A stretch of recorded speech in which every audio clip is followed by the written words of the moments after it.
Homeless boy plays with paralyzed child. The pain in Elizabeth's stomach woke her again before sunrise.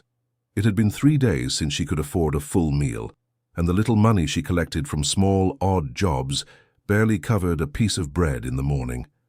At 42, she never imagined she would be there, in Civic Center Park, in downtown Denver, trying to survive another day on the streets.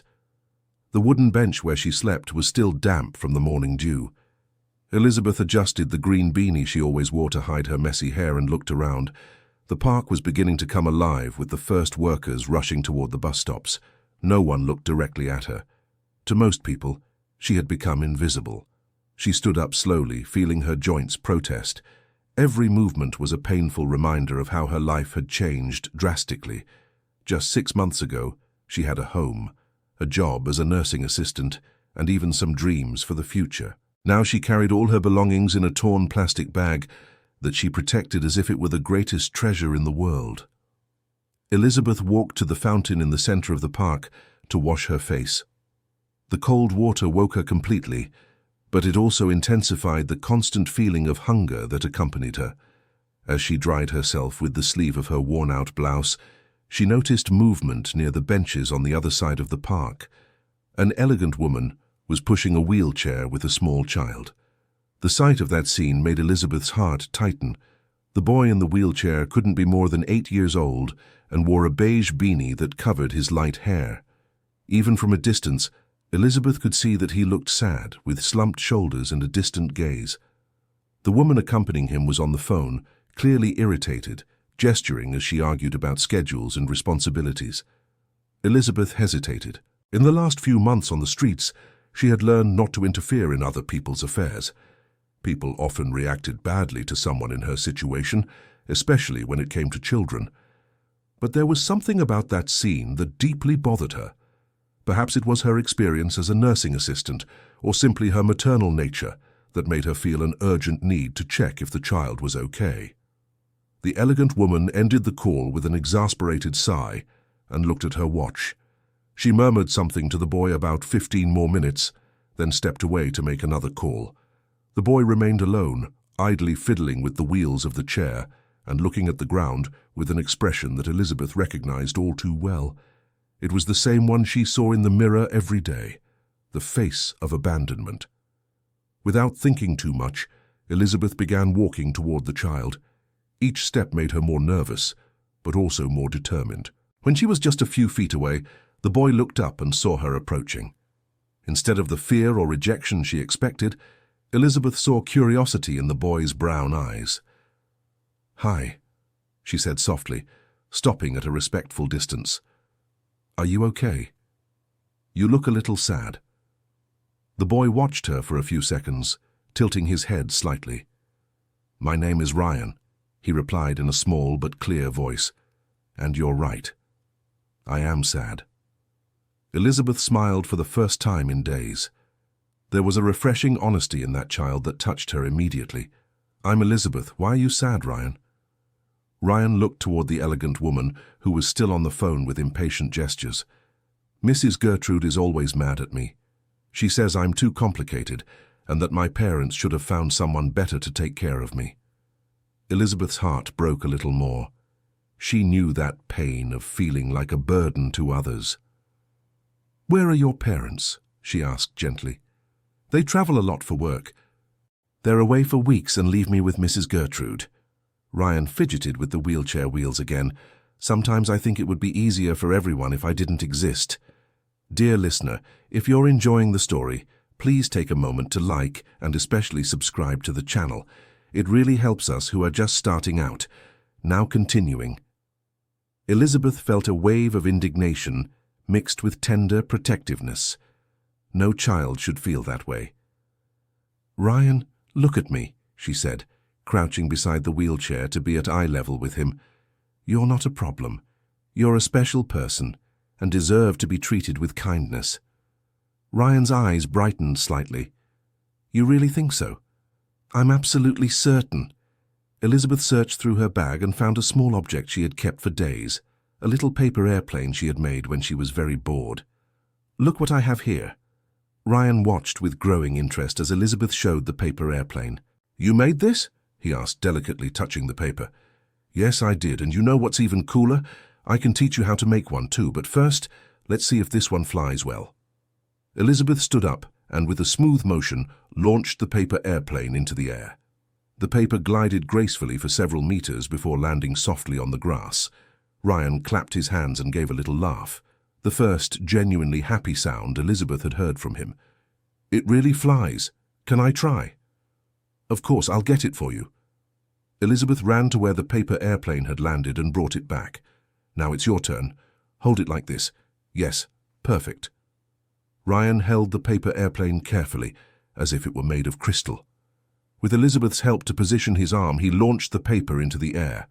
This time, the airplane made an interesting curve and landed near a tree. "I did it!"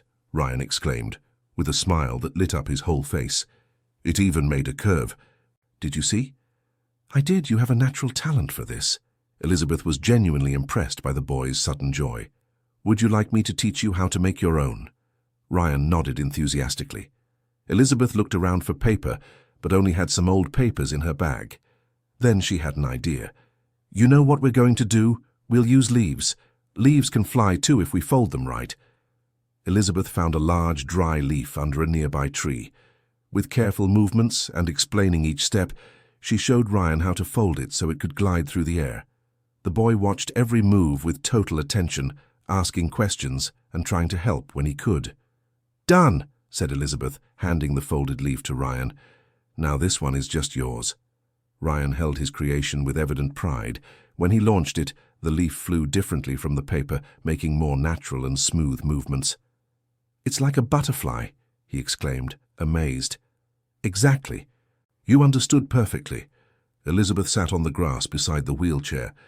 "You know, Ryan, there are many things in nature that can turn into toys.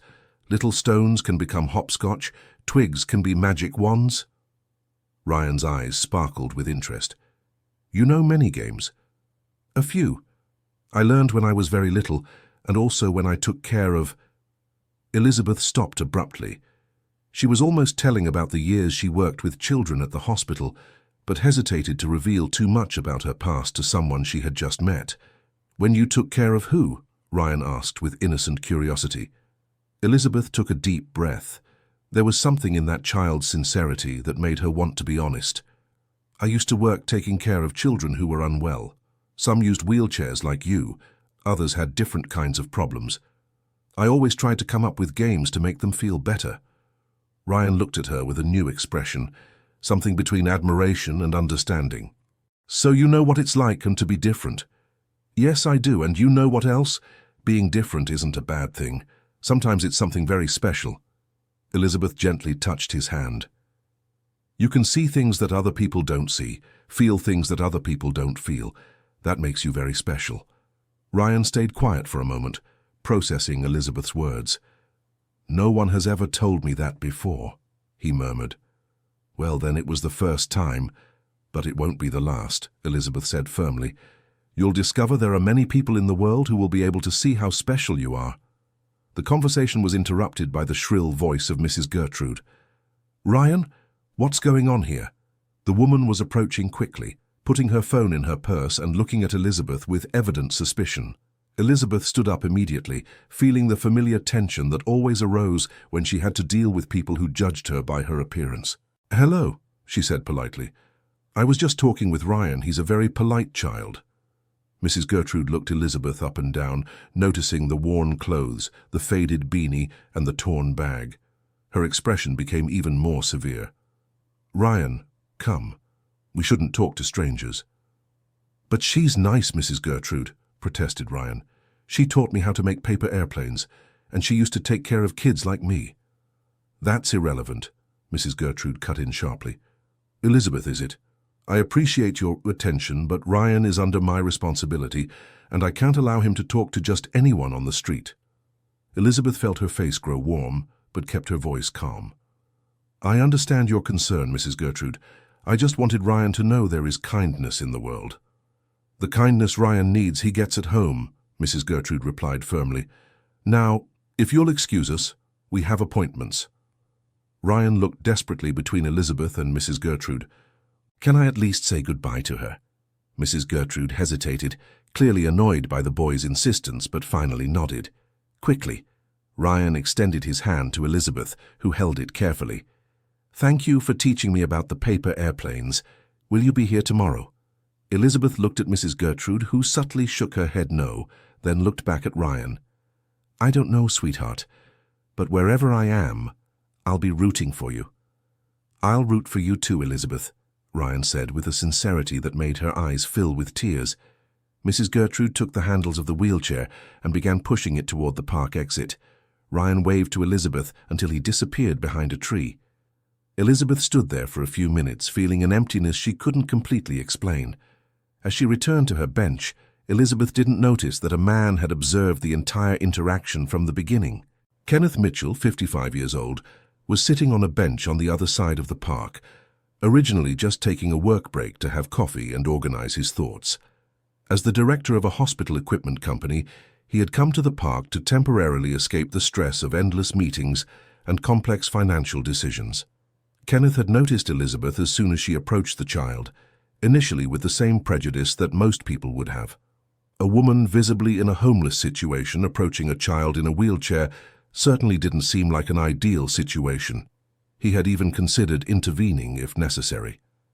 But as he observed the interaction, his perspective began to change completely. Elizabeth's genuine kindness, the careful way she treated Ryan, and especially the visible transformation in the child's mood, deeply impressed Kenneth. He had witnessed something rare, true human connection happening, regardless of external circumstances. When Mrs. Gertrude interrupted the conversation, Kenneth felt a pang of indignation. The coldness with which she treated Elizabeth, completely disregarding the good she was doing for Ryan, bothered him. He knew the type, people who judged others solely by appearance, without trying to understand the person behind the circumstances. Kenneth continued watching as Elizabeth returned to her bench. She sat down slowly, as if carrying an invisible weight, and stared in the direction where Ryan had disappeared. There was a sadness in her posture that touched something deep within the businessman. On impulse, Kenneth stood up and walked toward Elizabeth. He wasn't sure what he was going to say, but he knew he needed to somehow acknowledge what he had witnessed. As he approached, Elizabeth noticed him and her expression became defensive. "Excuse me," Kenneth said softly, stopping at a respectful distance. "I don't want to bother you, but I witnessed your conversation with that child and was very impressed by your kindness." Elizabeth looked at him in surprise. She was used to receiving looks of contempt or indifference, but rarely did anyone approach her with positive words. "Thank you," she replied cautiously. "My name is Kenneth, and you're Elizabeth, right? I heard when you introduced yourself to the boy." He gestured toward the bench beside her. "May I sit? I'd like to talk a bit, if you don't mind." Elizabeth hesitated. Her experience on the streets had taught her that talking to strangers could be dangerous, especially well-dressed men who might have dubious intentions. But there was something in Kenneth's voice that seemed genuinely respectful. "You can sit," she said finally. Kenneth settled on the bench, maintaining a comfortable distance. "I've worked in the medical equipment field for many years," he began. "I've seen many professionals interacting with children who have special needs. The way you talked with Ryan was exceptional." Elizabeth gave a sad smile. "I used to work as a nursing assistant. I took care of children at St. Luke's Hospital. It was the best part of my day, seeing them smile even when they were going through difficult times." "What happened? With your job, I mean?" Kenneth asked gently, sensing there was a painful story behind Elizabeth's current situation. Elizabeth stayed quiet for a long moment, wrestling internally with whether she should share her story with a stranger. Finally, she sighed deeply. "I lost everything at once. My husband, he passed away 8 months ago. He had debts I didn't know existed. I lost the house, then I lost my job because I was always late, trying to sort out the financial problems." Kenneth listened in silence, recognizing the genuine pain in Elizabeth's voice. "I'm sorry. That must have been very difficult. The worst part wasn't losing things," Elizabeth continued, looking at her own hands. "The worst part was discovering that the person I loved, who I thought loved me, had hidden a whole life of lies from me. The debts, the other women, the financial schemes, I felt like a fool for trusting so much. "You're not a fool for trusting," Kenneth said firmly. "That speaks to your character, not your intelligence. Trustworthy people tend to trust others. It's not a flaw." Elizabeth looked at him in surprise. "Most people think I should have noticed the signs." "Most people have never been through what you've been through," Kenneth replied. "It's easy to judge when you're outside the situation." They remained in comfortable silence for a few minutes, watching the movement in the park. Kenneth was processing everything he had heard and seen, while Elizabeth felt strangely relieved to have shared her story with someone who seemed to understand without judging. "Elizabeth," Kenneth eventually said, "may I ask a personal question?" "Go ahead," she replied, feeling she could trust him. "Do you miss your work at the hospital?" Elizabeth's eyes lit up for the first time since the conversation began. "I miss it a lot. Not just the salary, which I obviously need, but especially the children. Taking care of them, seeing their progress. It was what gave meaning to my life." Kenneth nodded thoughtfully. "That was very clear in how you interacted with Ryan. You have a natural gift for it." "A gift that's useless now," Elizabeth said bitterly. "Who's going to hire someone with no fixed address, who doesn't have proper work clothes?" "You might be surprised," murmured Kenneth, more to himself than to her. Elizabeth looked at him curiously. "What do you mean by that?" Kenneth hesitated, realizing he was about to make an offer that could change Elizabeth's life, but that might also seem suspicious coming from a stranger. "My company, we supply equipment to hospitals and clinics specializing in pediatric rehabilitation. We're always in need of people who truly understand children's needs to test our products and give feedback." Elizabeth studied him carefully. "And you're offering that to me? Someone you met 10 minutes ago who's visibly in a difficult situation." "I'm offering it to someone who just demonstrated, without knowing she was being observed, exactly the kind of skill and compassion our company values," corrected Kenneth. "Your current circumstances are temporary. Your ability to connect with children who need special care is a rare talent." Elizabeth felt her heart race with a mix of hope and skepticism. "This seems too good to be true. I understand your distrust. In fact, I'd respect you less if you immediately accepted an offer from a stranger." Kenneth took a card from his pocket and handed it to Elizabeth. "You don't have to decide anything now. Think about it. If you want to talk more, you can call me." Elizabeth took the card and read, "Kenneth Mitchell, Chief Executive Officer, Mediquip Hospital Solutions." She looked back at him. "Why are you doing this?" "Because I witnessed something today that reminded me why I started working in this field," Kenneth answered honestly, "and because I believe the best opportunities come when we least expect them." Elizabeth carefully put the card in her bag. "Thank you. Even if nothing comes of it, thank you for seeing me as a person." "Elizabeth," said Kenneth, standing up to leave, "you've always been a person. Circumstances don't change that." After Kenneth walked away, Elizabeth was alone with her thoughts. Part of her wanted to believe that conversation had really happened, that perhaps there was a possibility of rebuilding her life.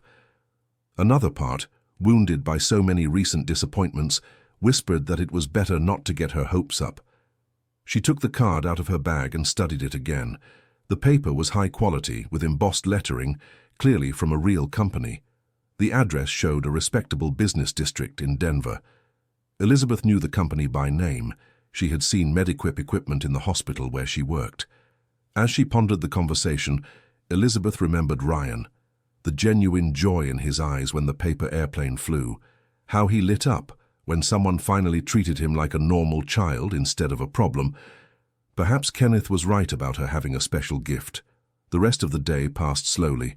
Elizabeth managed to get a few coins by helping an elderly lady carry her groceries, enough to buy a sandwich and a juice. While eating, she couldn't stop thinking about two things: the sadness in Ryan's eyes when Mrs. Gertrude took him away, and the surreal possibility that her life might be about to change. That night, Elizabeth tried to sleep on the same bench in the park, but sleep wouldn't come. Her mind alternated between practical worries about the next day and fantasies about what it would be like to have a structured life again. She knew she couldn't allow herself to hope too much, but she also couldn't completely ignore the seed of hope that Kenneth had planted. The next day, Elizabeth woke up with a determination she hadn't felt in months. She decided she would try to call Kenneth, but first she wanted to present herself in the best way possible. She used the water from the park fountain to wash up better than she had managed in recent days and tried to tidy her clothes as best she could.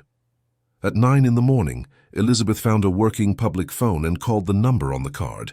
Her heart was pounding as she waited for someone to answer. "Mediquip, good morning," answered a professional female voice. "Good morning. I'd like to speak with Mr. Kenneth Mitchell, please. My name is Elizabeth." "One moment, please." Elizabeth waited, holding the phone tightly and trying to control her anxiety. After a few seconds, she heard Kenneth's familiar voice. "Elizabeth, I'm so glad you called. How are you?" "I'm fine, thank you. Mr. Kenneth, I thought a lot about our conversation yesterday. I still don't fully understand why you made that offer, but I would really like to talk more about it." "Great. Can you come here today? Let's say at 2 in the afternoon. I can send a car to pick you up if that's easier." Elizabeth hesitated. Accepting a ride from someone she barely knew seemed risky, but at the same time, showing up at Kenneth's company in her current situation wasn't ideal either. "Would it be possible for us to meet somewhere neutral first? Maybe at a coffee shop near your company?" "Of course, I understand perfectly. Do you know the corner coffee house on Broadway Avenue? It's 2 blocks from our company." "Yes, I know it." Elizabeth did know it. She had passed by there several times while looking for work in the area. "Perfect. I'll meet you there at 2 o'clock. Elizabeth?" "Yes?" "I'm really looking forward to our conversation. I believe you might be surprised by the possibilities." After hanging up, Elizabeth spent the rest of the morning trying to prepare as best she could for the meeting. She knew she couldn't completely hide her current situation, but she at least wanted to show that she still had dignity and determination. At 2 o'clock sharp, Elizabeth arrived at the corner coffee house. Kenneth was already there, sitting at a table in the back, away from the main bustle. He stood up when he saw her and waved, smiling warmly. "Elizabeth, it's good to see you. Please, have a seat." "Would you like to order something?" Elizabeth hesitated. She was hungry, but she didn't want to seem opportunistic. "A coffee would be great, thank you." Kenneth called the waitress and ordered coffee for Elizabeth and a sandwich as well, despite her quiet protests. "It's not charity," he said gently. "It's basic courtesy when inviting someone to a meeting." Dear listener, if you're enjoying the story, please take a moment to like and especially subscribe to the channel. It really helps us who are just starting out. Now continuing. When they were alone, Kenneth leaned slightly forward. "Elizabeth, before we talk about work, I want you to understand one thing. What I witnessed yesterday in the park was no coincidence.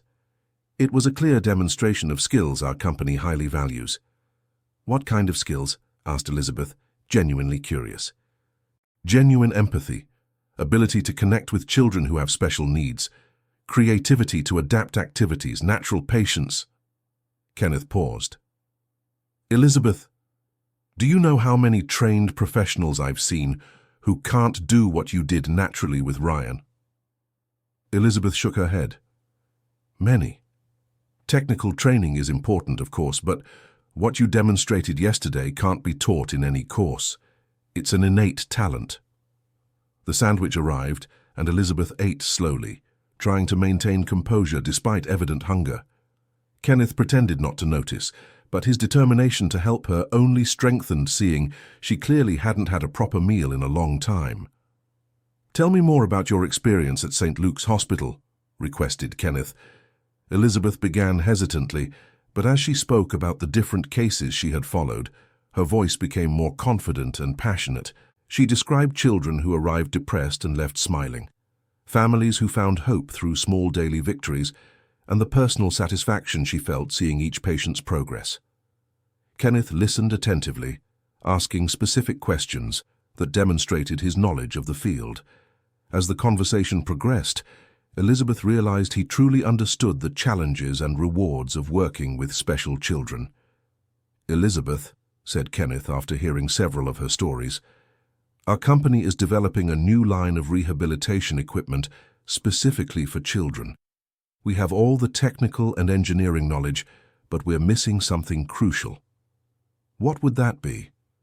Real perspective from someone who truly understands these children's emotional and practical needs, someone who can test our prototypes, not just technically, but from the viewpoint of how the child feels using them. Elizabeth began to understand where the conversation was heading. Are you talking about a consulting job? I'm talking about a full-time position. You would be our pediatric user experience specialist. You'd test equipment, give feedback to our engineers, and eventually help train other professionals. Kenneth paused. It's work that requires technical knowledge, which you already have, but mainly human sensitivity, which you've demonstrated you have in abundance. Elizabeth felt a mix of excitement and disbelief. Kenneth, this sounds like an amazing opportunity, but I need to be honest with you. My current situation is complicated.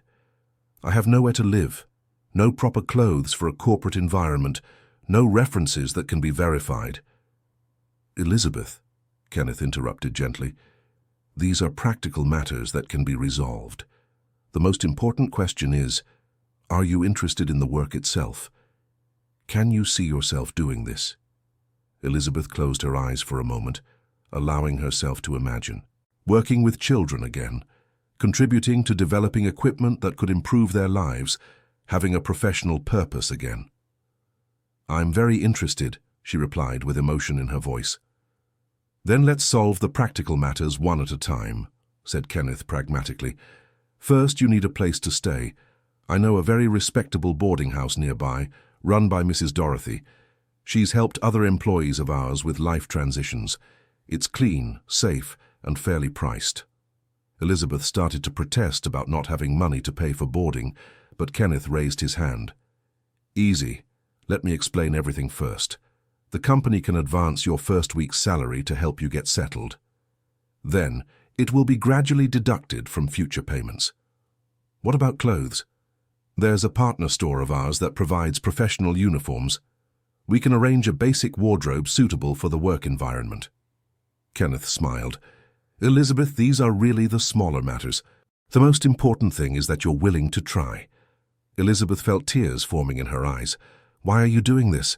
Why are you giving me an opportunity that most people wouldn't? Kenneth grew serious for a moment. Can I be completely honest with you? Elizabeth nodded. A few years ago, our company went through a very difficult period. We almost went bankrupt. An investor gave us a chance when no one else would, based not on our numbers or guarantees, but on their perception that we had something special, genuine passion for what we did. Kenneth paused. That investor saved our company. Now it's my turn to recognize exceptional talent when I see it.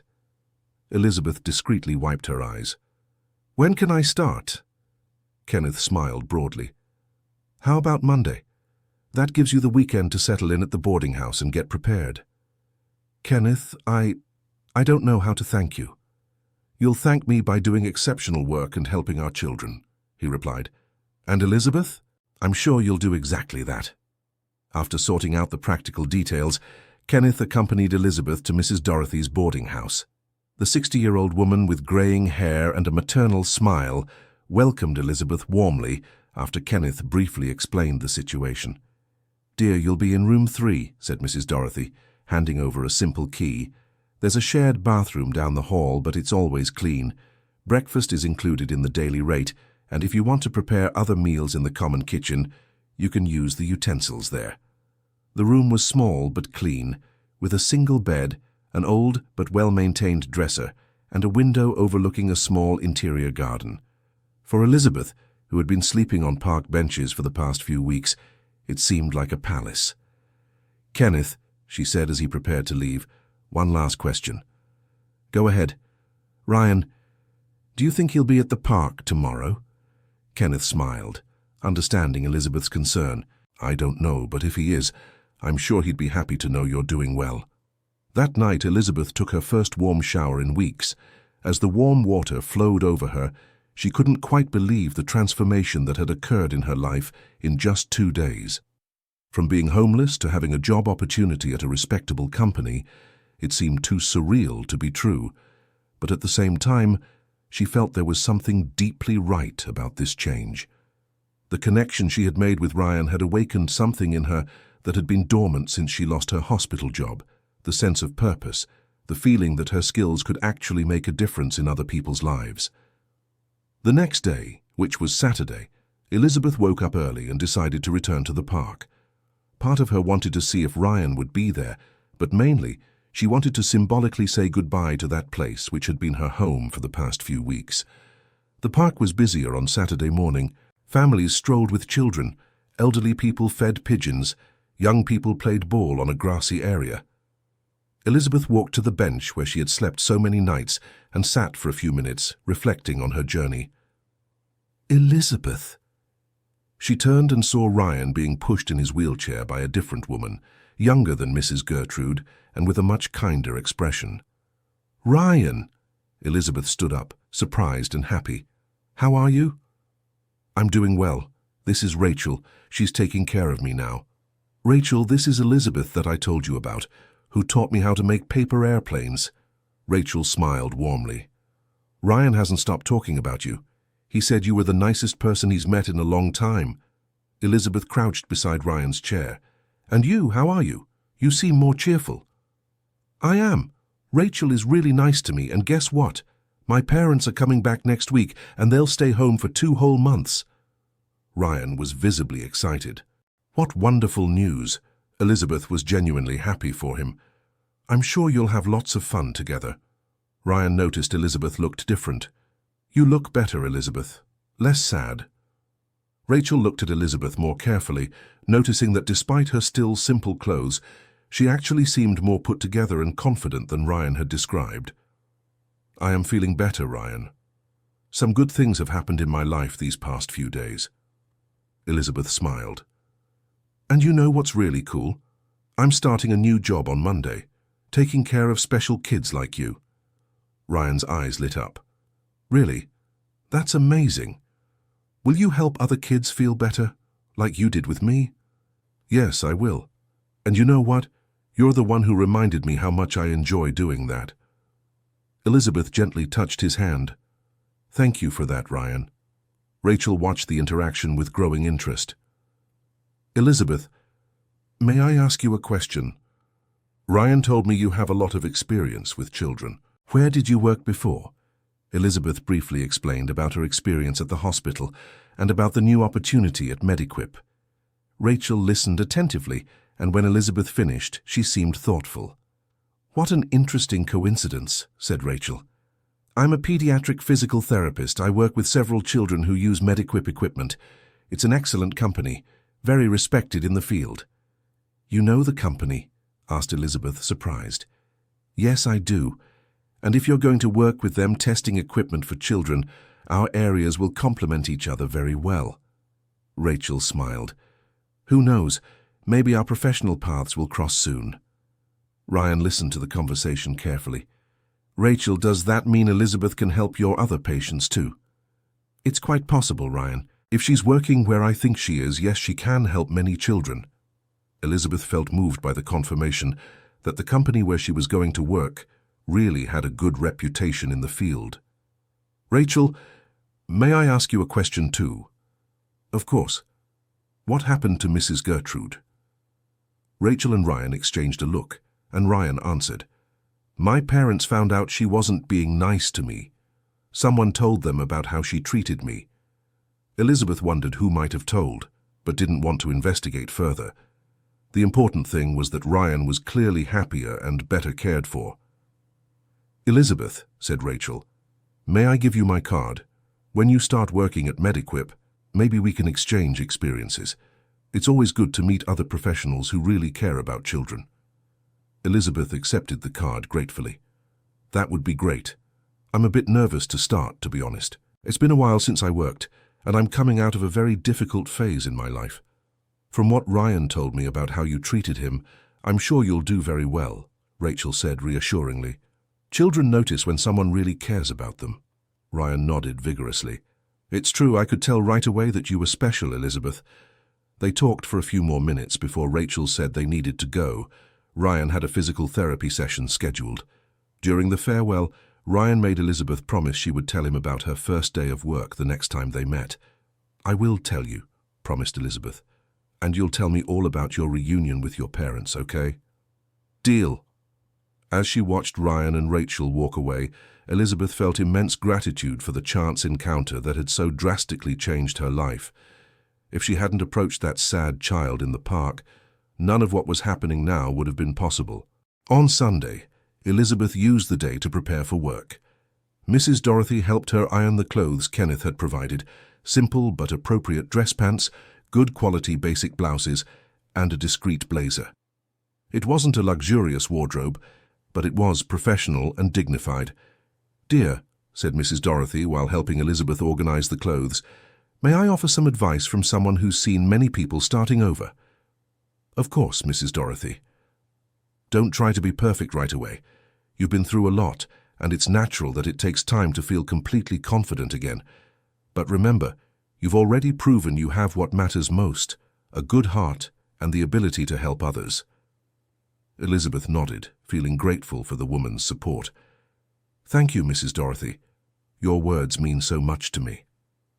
"And also remember," continued Mrs. Dorothy with a smile, "that miracles sometimes come disguised as simple opportunities. What seems like a coincidence might be life giving you exactly what you need at the right time."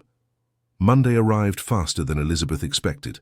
She woke up before her alarm, had breakfast with Mrs. Dorothy, and arrived at Mediquip headquarters 15 minutes early. The building was modern but not intimidating, with lots of glass and well-maintained green areas. Kenneth was waiting for her in reception, smiling warmly when he saw her arrive.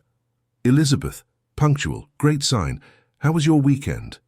"It was perfect for getting prepared," replied Elizabeth, feeling more confident than she'd expected. "I'm looking forward to starting." "Excellent. Come, I'll show you where you'll be working and introduce you to the team." Kenneth guided her through well-lit corridors, passing laboratories with sophisticated equipment and meeting rooms where professionals discussed projects with diagrams and prototypes spread across tables. The environment was clearly technical, but there was something welcoming about how people greeted each other. "This will be your office," said Kenneth, opening the door to a small but well-equipped room. "There's a desk, computer, and a testing area where you can try out the equipment we'll be sending." Elizabeth looked around, still hardly believing this was real. "It's perfect. Thank you, Kenneth. Now come meet the team." Kenneth took her to a meeting room where 3 people were waiting. "Elizabeth, this is Dr. Rebecca, our Director of Research and Development. This is David, our Chief Engineer, and this is Jennifer, our Testing Coordinator." Everyone greeted Elizabeth warmly, and Dr. Rebecca spoke up. "Elizabeth, Kenneth told us about your experience and your special talent for working with children. We're very excited to work with you." "Thank you for the opportunity," replied Elizabeth. "I'm still learning about how I can best contribute, but I'm very motivated." David leaned forward. "Elizabeth, let me explain what we're currently developing. We have 3 prototypes of motor rehabilitation equipment for children. Technically, they work perfectly. But we lack feedback from someone who understands how a child feels using them." Jennifer added, "That's where you come in. We want you to test the equipment not just functionally, but emotionally. How would a child react? What might make them anxious or uncomfortable? How can we make the experience more positive?" Elizabeth felt emotional, realizing her work would be exactly what she loved doing most, thinking about children's well-being. "Can I see the equipment?" "Of course," David said enthusiastically. "Let's go to the lab." The lab was impressive, with prototypes of various medical equipment in different stages of development. David took her to a specific area where 3 machines were installed.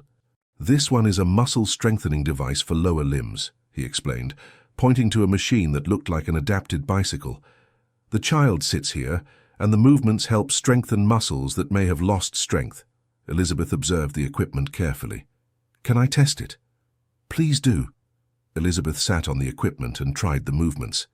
"It's comfortable and works well," she said after a few minutes. "But can I make some observations?" "Certainly," everyone said almost in unison. "First, the color. It's too gray and clinical. For a child, this might look scary, like a hospital machine that's going to hurt." Elizabeth pointed to different parts of the equipment. "Second, There are no playful elements. For a child, especially one who might be anxious about their physical condition, this could feel more like punishment than a healing activity. Dr. Rebecca was taking quick notes. Go on. Third, said Elizabeth, warming to the subject, there's no visual feedback for the child. They don't know if they're making progress, if they're doing it right, if they're close to finishing the session. David interrupted excitedly. These are exactly the perspectives we needed. How do you suggest we address these issues? Elizabeth thought for a moment. What if the machine were colorful, bright colors, maybe with stickers the child could choose to personalize it? What if there were a feedback system that showed progress in a fun way, like a game where each exercise earns points or lights up lights? Brilliant, exclaimed Jennifer. Keep going. What if it had music? Or at least the option to connect headphones so the child could listen to their favorite music during the exercise.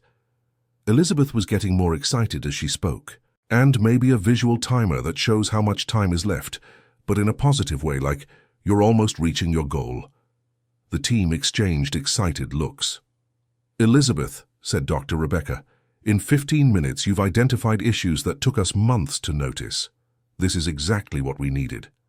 They spent the rest of the morning discussing the other two pieces of equipment, with Elizabeth offering similar suggestions to make them more child-friendly. Each of her observations was received with enthusiasm and sparked productive discussions about implementation. During lunch, Kenneth joined Elizabeth in the company cafeteria. So, how's your first day going? Amazing, Elizabeth answered honestly. It's exactly the kind of work I dreamed of doing. I can truly contribute to improving children's lives. I'm very happy to hear that. The team is excited about your contributions. Kenneth paused. Elizabeth, may I ask how you're feeling? Emotionally. I know it was a very sudden change. Elizabeth reflected for a moment. It's strange. A week ago I was sleeping on park benches, not knowing how I'd get my next meal. Today I'm here, doing work I love, with people who respect my opinions. She smiled. Sometimes I have to pinch myself to make sure it's real.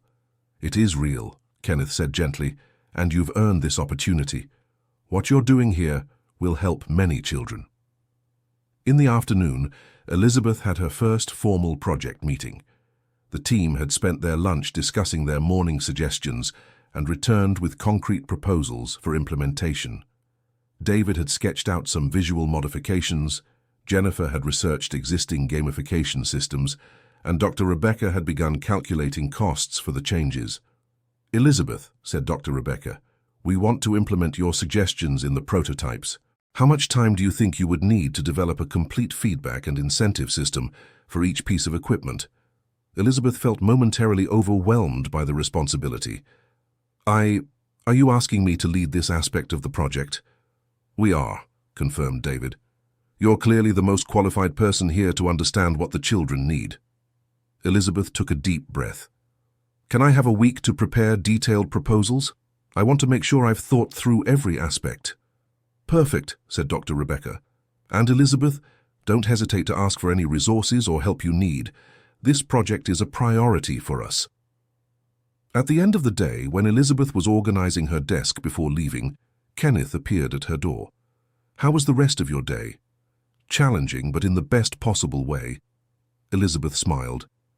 I feel like I'm finally doing something that really matters. I'm very proud of you, said Kenneth. And Elizabeth? What you did here today will impact the lives of hundreds, perhaps thousands of children. Never forget that. When Elizabeth arrived at the boarding house that night, Mrs. Dorothy was eagerly waiting to hear about the first day. It was wonderful, Mrs. Dorothy, better than I could have imagined. Elizabeth told her about the equipment, the discussions, and the responsibility she had been given. Dear, said Mrs. Dorothy with maternal pride, I knew from the moment you arrived here that great things were going to happen. You have a special light. That night Elizabeth lay in her simple but comfortable bed and reflected on the unbelievable transformation of her life.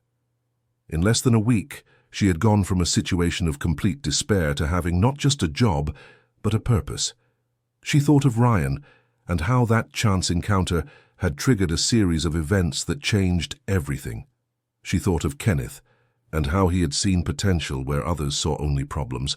She thought of the Mediquip team and how they had embraced her ideas with such enthusiasm.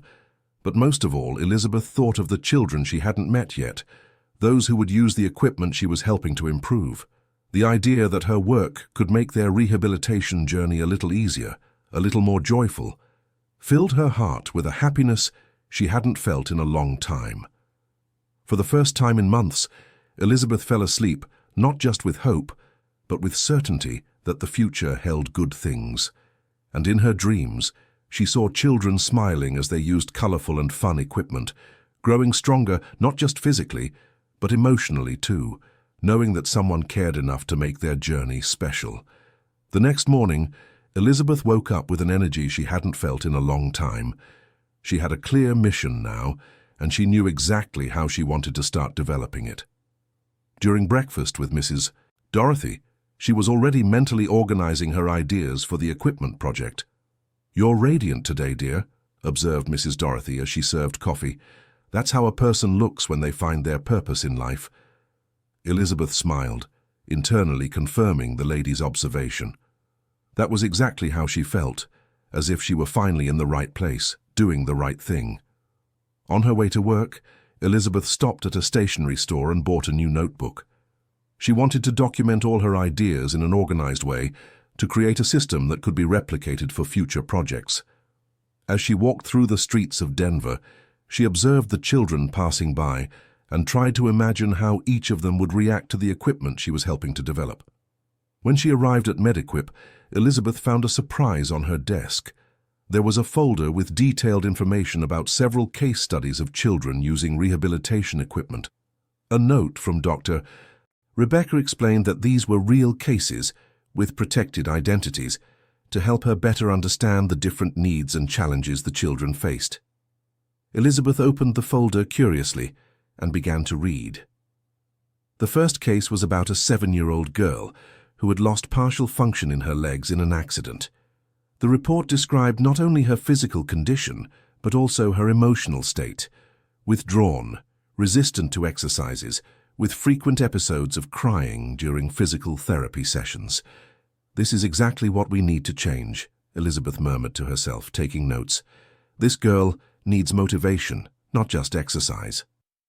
The second case was about a 10-year-old boy with a congenital condition that affected his motor coordination. The report mentioned that he was very intelligent and curious, but often became frustrated with his inability to perform movements that seemed simple to other children. Elizabeth continued reading case after case, each revealing a unique child with specific challenges. As she read, she began to see patterns. Most children responded better when they felt in control of their experience, when they could see clear progress, and when the process was presented as an adventure rather than a medical treatment. By midday, Elizabeth had developed a basic concept she called the hero's journey, a system where each child became the protagonist of their own story of overcoming, with the equipment serving as magical tools to help them achieve their goals.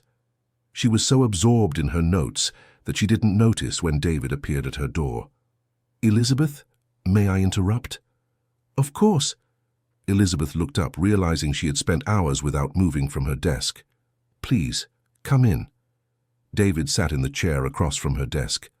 "Dr. Rebecca told me you're working with the case studies. How's it going?" "Fascinating and heartbreaking at the same time," Elizabeth replied honestly.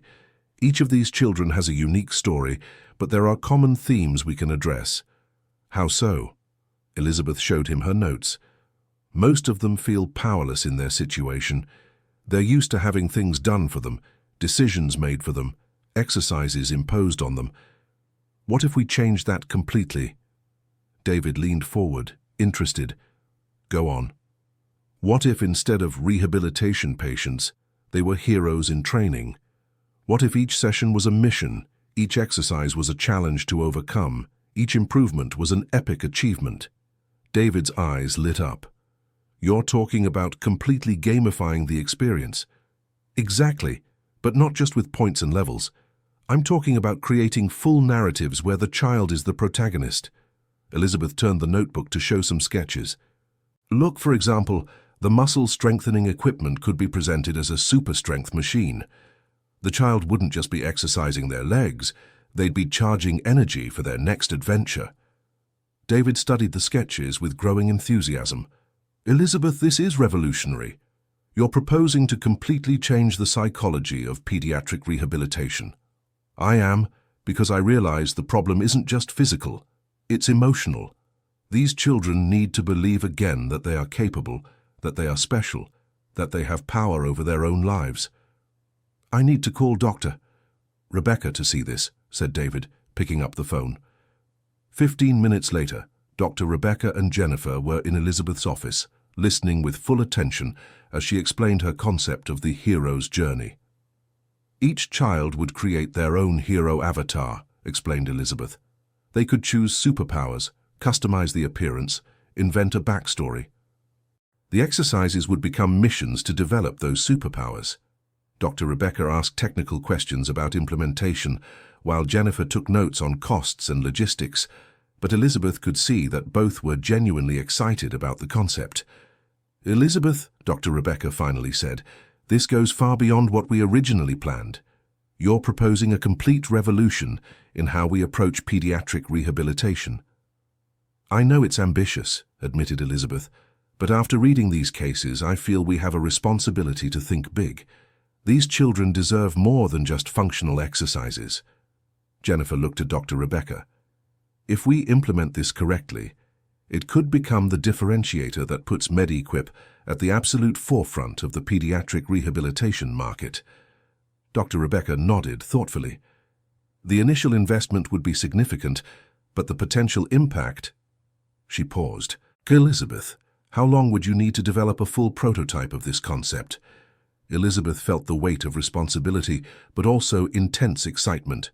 If I can count on the technology team's support, I believe I can have a functional version for testing in 1 month. Done, said Dr. Rebecca decisively. David, free Elizabeth from other responsibilities for now.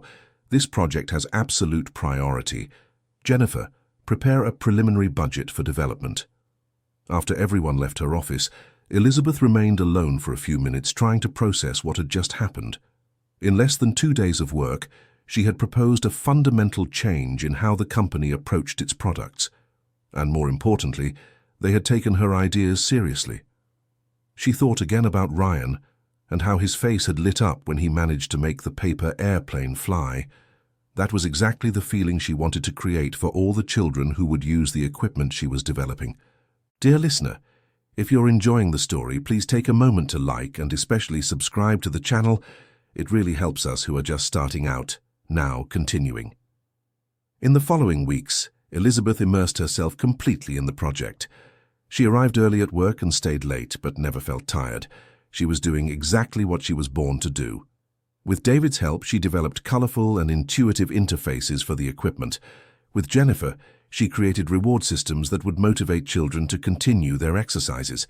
And with Dr. Rebecca, she established protocols to ensure the playful aspects wouldn't compromise the medical effectiveness of the treatments. The first prototype was nearly ready when Elizabeth received an unexpected call at her desk. It was Rachel, the physical therapist who cared for Ryan. Elizabeth, so good to reach you. Ryan gave me your company's phone number. Rachel, how are you? And Ryan? Ryan is doing great. His parents are back and spending lots of time with him. But I'm calling for another reason. Rachel paused. I have a proposal for you. Elizabeth straightened in her chair, curious. I work at a pediatric rehabilitation clinic here in Denver. I heard you're developing new equipment at MediEquip. How about testing your prototypes with real children? Elizabeth's heart raced. Are you serious? Absolutely. We have several children who would benefit greatly from more motivating equipment. And I'm certain their feedback would be invaluable for your development. Elizabeth could barely contain her emotion. Rachel, that would be perfect, but I need to talk with my team first. Of course.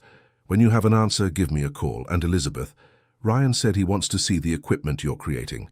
He's considering himself a special consultant for the project. Elizabeth laughed. Tell him he'll always have a special place on my consultant team. After hanging up, Elizabeth rushed to find Dr. Rebecca. The director listened to the proposal with growing interest. Elizabeth, this would be ideal. Testing with real users from the beginning of development could save months of later adjustments. Dr. Rebecca picked up the phone. "I'll call legal to organize a formal partnership with the clinic." A week later, Elizabeth arrived at the rehab clinic carrying the first functional prototype of the muscle-strengthening equipment. Now colorful and equipped with an interactive interface she had named Superpower Central. Rachel greeted her at the entrance, smiling broadly. "Elizabeth, welcome. We're all very eager to see what you've developed." "I'm nervous," admitted Elizabeth as they carried the equipment inside. "It's the first time children will use something I helped create." "Everything will be fine," assured Rachel. "And look who's here to cheer you on." Elizabeth looked in the direction Rachel pointed and saw Ryan sitting in his wheelchair near the window, talking animatedly with a girl about 8 years old who was using crutches. "Ryan!" called Elizabeth, and the boy turned immediately. "Elizabeth, did you bring the superpower machine?" he asked, his eyes shining with excitement. "I did. Would you like to be the first to test it?" Ryan nodded vigorously, and Elizabeth spent the next hour explaining how the equipment worked. The interface showed a screen where Ryan could choose his hero avatar, and each completed exercise increased different powers, like strength, speed, and endurance. "Look, Elizabeth," exclaimed Ryan after a few minutes using the equipment, "my strength power already leveled up, and there's a really cool song playing." Elizabeth observed not just Ryan, but also the other children who had gathered around. They all seemed fascinated by the colorful equipment and the progress sounds it emitted. "Can I try after?" asked the girl with crutches. "Of course, Sophia," replied Rachel. "Everyone will get a turn." As the children took turns on the equipment, Elizabeth took detailed notes. She observed their reactions, listened to their comments, and adjusted minor aspects of the interface in real time. An unexpected discovery was that the children began motivating each other. They cheered for one another, compared their superpower progress, and even created collaborative stories about imaginary missions they would complete together. "Elizabeth," said Rachel at the end of the session, "what you've created goes beyond equipment. You've created a community." This observation touched Elizabeth deeply. She realized she hadn't just improved the children's individual experience, but had also created something that connected them to each other. In the following weeks, Elizabeth visited the clinic twice weekly to continue testing and refining the equipment. Each session brought new discoveries and improvements. The children became her primary consultants, offering direct and honest suggestions about what they liked and what could be better. Ryan became a natural leader among the children, helping new users understand the system and encouraging those who felt intimidated initially. Elizabeth saw in him a very different version of the sad child she had met in the park months earlier. "Elizabeth," Ryan said one day after a particularly successful session, "can I tell you a secret?" "Of course, Ryan." "Before I met you, I thought I'd never be able to do anything cool in my life. Now I know I can be helpful to other kids like me." He paused, thoughtful. "You taught me that being different can be a good thing." Elizabeth felt her eyes fill with tears. "Ryan, you've always been special. I just helped you realize that. And now we're both helping other kids realize it too," replied Ryan with a radiant smile. 3 months after starting work at Mediquip, Elizabeth was preparing for the most important presentation of her career. The company had organized a demonstration of the new equipment for investors, doctors, and hospital representatives from across the country. The main auditorium at Mediquip was packed. Elizabeth was nervous, but also confident. She knew she had something special to show. Kenneth opened the presentation, explaining how the company had decided to revolutionize its approach to pediatric rehabilitation. Then he called Elizabeth to the stage. "A few months ago," Elizabeth began, "I met a child in a park who changed my perspective on what really matters in rehabilitation. It's not just about exercising muscles or improving coordination. It's about giving children back the feeling that they have power, that they are capable, that they are special." Elizabeth showed videos of the children using the equipment at the clinic. The genuine joy on their faces, the way they motivated each other, the visible progress not just physically but emotionally. All of this was captured in the recordings. "What you're seeing isn't just rehabilitation," Elizabeth continued. "It's transformation.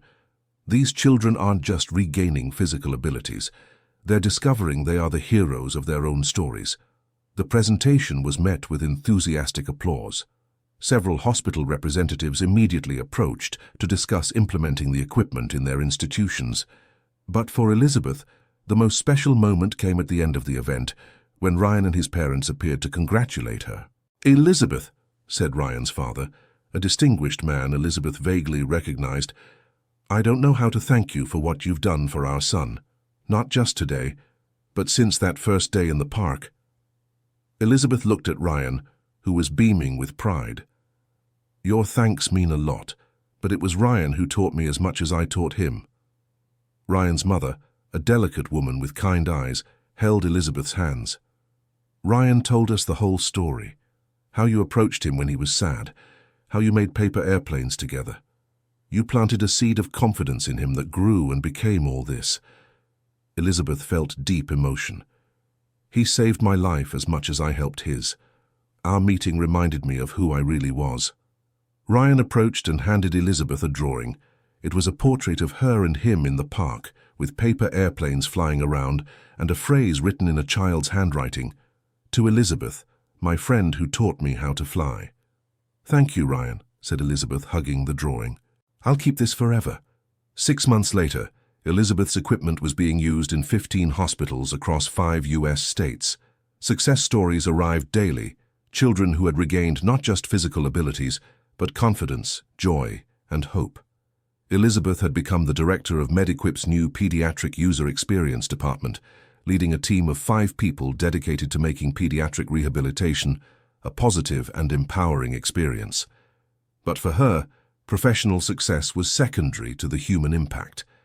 Every thank you letter from parents, every photo of a child smiling while using their equipment, every medical report showing accelerated progress, all of this confirmed that she had found her true purpose in life.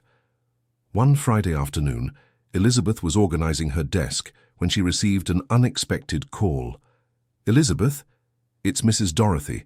Sorry to call you at work, dear, but there's someone here at the boarding house asking for you."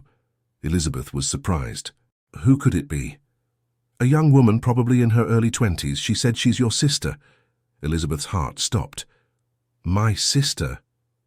"Yes. She said her name is Sarah, and that she's been looking for you for months.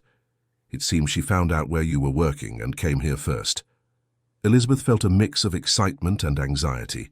Sarah was 5 years younger and had moved to another state before Elizabeth lost her job and home. They had lost contact during the toughest period. "Mrs. Dorothy, can you tell her I'll be there in an hour?" "Of course, dear, and Elizabeth, she seems very eager to see you. I think she has important news." Elizabeth left work early and arrived at the boarding house with her heart pounding. Mrs. Dorothy was waiting for her at the entrance with a mysterious smile. "She's in the backyard garden," the lady said. "And dear, get ready for a good surprise." Elizabeth walked to the garden and saw a young woman sitting on the bench under the mango tree, holding a small child in her lap. When she turned, Elizabeth immediately recognized the familiar green eyes. "Sarah! Elizabeth!" Sarah stood up, still holding the child, and the two sisters hugged emotionally. "How did you find me?" asked Elizabeth, still hardly believing her sister was there. "It wasn't easy. When I lost contact with you, I got very worried. I hired a private investigator to find you." Sarah paused. "Elizabeth, I'm sorry I wasn't here when you needed me." "You don't have to apologize," said Elizabeth, looking at the child Sarah was carrying. "And who is this little one?" Sarah smiled proudly. "This is Daniel, my son. He's 2 years old." She hesitated. "Elizabeth, there's something I need to tell you. Daniel has a condition that affects his motor development. He'll need physical therapy and rehabilitation." Elizabeth looked at the boy, who was watching her with curious and intelligent eyes. She felt a wave of instant love and protection. "Sarah," she said gently, "I don't know if you're aware, but I now work developing rehabilitation equipment for children. Daniel will not only have the best treatment available, but I'll personally make sure of it." Sarah began to cry. "Elizabeth, when I heard about your work, I couldn't believe it. It's as if everything aligned perfectly. Elizabeth took Daniel in her arms, and the boy smiled at her immediately. "You know what I think, Sarah? I think the most important encounters in our lives aren't coincidences. They're life putting us exactly where we need to be." She thought of Ryan, of Kenneth, of the park where it all began. Every person who had crossed her path since that day had contributed to bringing her to this moment, reunited with her sister, holding her nephew, knowing she had all the tools and knowledge needed to help him. "Daniel," Elizabeth said softly to the boy, "you're going to love the equipment Aunt Elizabeth created. They're magical." Daniel laughed and reached out his little hands to touch Elizabeth's face. In that moment, she knew her journey had come full circle. From someone who needed help to someone who could help, and now to someone with a new personal and professional mission. That night, after settling Sarah and Daniel in a room at Mrs. Dorothy's boarding house, Elizabeth went for a walk. Almost without realizing it, her steps led her back to the park where it all began. She sat on the same bench where she used to sleep and looked around. The park was lit by the night lights, families strolled peacefully, children played on the swings. It was a scene of normalcy and peace that contrasted dramatically with the memories of despair she had of that place. Elizabeth took the phone from her pocket and dialed a number she knew by heart. "Hello?" answered the familiar voice of Ryan. "Hi, Ryan. It's Elizabeth. Sorry to call so late." "Elizabeth? So good to hear from you. How are you?" "Everything is going very well. Ryan, I wanted to share some news. My sister arrived today and she has a young son who will need our equipment." "Really? That's amazing." Ryan seemed genuinely excited. "He's going to love it. Can I meet him?" "Of course you can. Actually, I wanted to ask you something. Would you like to help me teach Daniel how to use the equipment? You're my best expert at making other kids feel confident." Ryan was quiet for a moment, and Elizabeth could imagine the smile forming on his face. "Elizabeth, that would be the coolest thing in the world. Can I be his official mentor?" "Yes, you can. In fact, I have a proposal for you. How about you become our first official youth ambassador? You could help other kids feel welcome when they start using the equipment." "Is that really a thing?" Elizabeth laughed. "It is now, if you accept, of course." "I accept, Elizabeth. Thank you for making my life so special." "Thank you, Ryan, for reminding me of who I really am." After hanging up, Elizabeth sat in silence in the park for a few minutes. She thought about all the twists and turns her life had taken, all the people she had met, all the lessons she had learned. Her journey had started with a simple question to a sad child. "Are you okay?" Now, months later, that question had transformed into a life mission. An innovative company, a reunited family, and hundreds of children whose lives were being changed. Elizabeth got up from the bench and began walking back to the boarding house. Tomorrow would be a new day, with new challenges and new opportunities to make a difference. But for today, it was enough to know that she had found her place in the world, and that place was exactly where it should always be, caring for children who needed to be reminded that they were special. As she walked through the familiar streets of Denver, Elizabeth smiled at the thought that the best part of her story was yet to be written. With Daniel now in her life, with Ryan as her special partner, with a dedicated team at Mediquip, and with work she deeply loved, she knew the next chapters would be even more meaningful than anything she had experienced so far. And who knows how many other sad little kids she would meet along the way, ready to learn that they too could fly. End of story. And you, what did you think of this story of overcoming and hope? Tell us in the comments where you're watching from, and if you know any story similar to Elizabeth and Ryan's. Do you believe that small acts of kindness can really change entire lives? I'd love to read your opinion. Thank you so much for your company. Don't forget to leave your like and, most importantly, subscribe to the channel so you don't miss other moving stories.